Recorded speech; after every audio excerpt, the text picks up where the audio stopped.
Bonjour, aujourd'hui je vous partage deux petites activités super simples qui prennent même pas de matériel à part peut-être un crayon puis un bout de papier que vous pouvez faire avec les enfants, soit plus jeunes, mais qui convient aussi aux plus vieux puis qui n'est pas trop bébé pour eux. Pour la première activité, vous pouvez jouer à autant que vous voulez. En fait, le but, c'est simplement de se donner une durée de temps, donc par exemple 1 minute, et de nommer une catégorie. Donc, si on choisit les animaux, dans le temps d'1 minute, il faut essayer de trouver le plus d'animaux possible.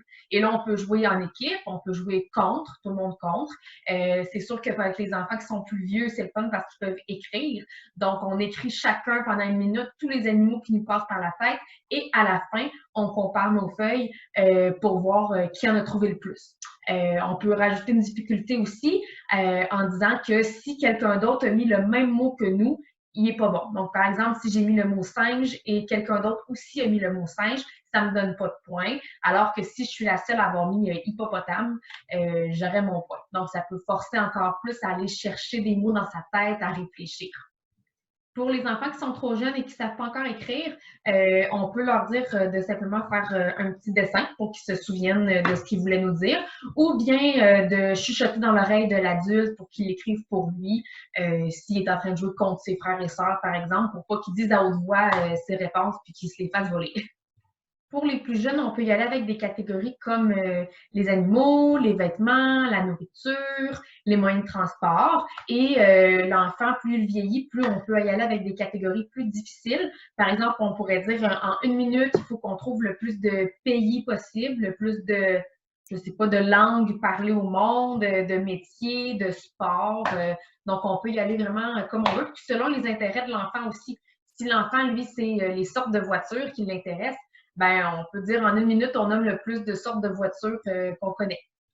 La deuxième petite activité qui ressemble beaucoup, c'est que plutôt que d'avoir un temps d'1 minute pour nommer le plus de mots de cette catégorie-là, on peut jouer un contre l'autre en temps réel. Et donc, si on dit qu'il faut nommer des animaux, quand j'en ai nommé un, par exemple, c'était zèbre, j'avais un objet dans ma main, je dis zèbre, je donne l'objet à l'autre personne qui doit dire un autre animal pour ensuite me redonner l'objet, ainsi de suite comme ça. Idéalement, avec notre cellulaire sur le côté, on a mis un chronomètre d'un certain nombre de temps qui peut varier à chaque fois pour pas savoir quand est-ce qu'on va perdre. Dans le fond, un peu comme la patate chaude. Là. On veut pas que le chronomètre s'arrête quand on a l'objet dans les mains. Donc, ça force les jeunes et nous-mêmes aussi à chercher des mots le plus rapidement possible pour se passer l'objet, pour ne pas être le dernier à l'avoir dans les mains.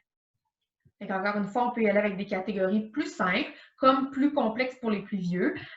On pourrait même y aller avec, au niveau des lettres, comme de l'écriture, de dire, par exemple, là, il faut qu'on nomme des mots qui commencent par la lettre A ou des mots qui, je sais pas, qui ont l'écriture AU dans le mot, comme par exemple, je sais pas, automobile.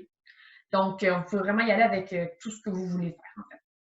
Ces activités-là permettent en fait de travailler l'évocation lexicale, qui est le fait d'être capable de trouver des mots, de les évoquer, de les dire, et aussi l'organisation qu'on appelle sémantique, donc entre les mots. Donc, si je parle d'une catégorie qui est les animaux, ben dans ma tête, dans mon tiroir animaux, j'ai plusieurs animaux à l'intérieur que je peux aller retrouver et évoquer, versus si je parle des vêtements, j'ai un autre petit tiroir où j'ai cette catégorie-là avec d'autres vêtements que je peux aussi venir évoquer. Donc, ça travaille les catégories et l'évocation lexicale. Donc, merci et à bientôt!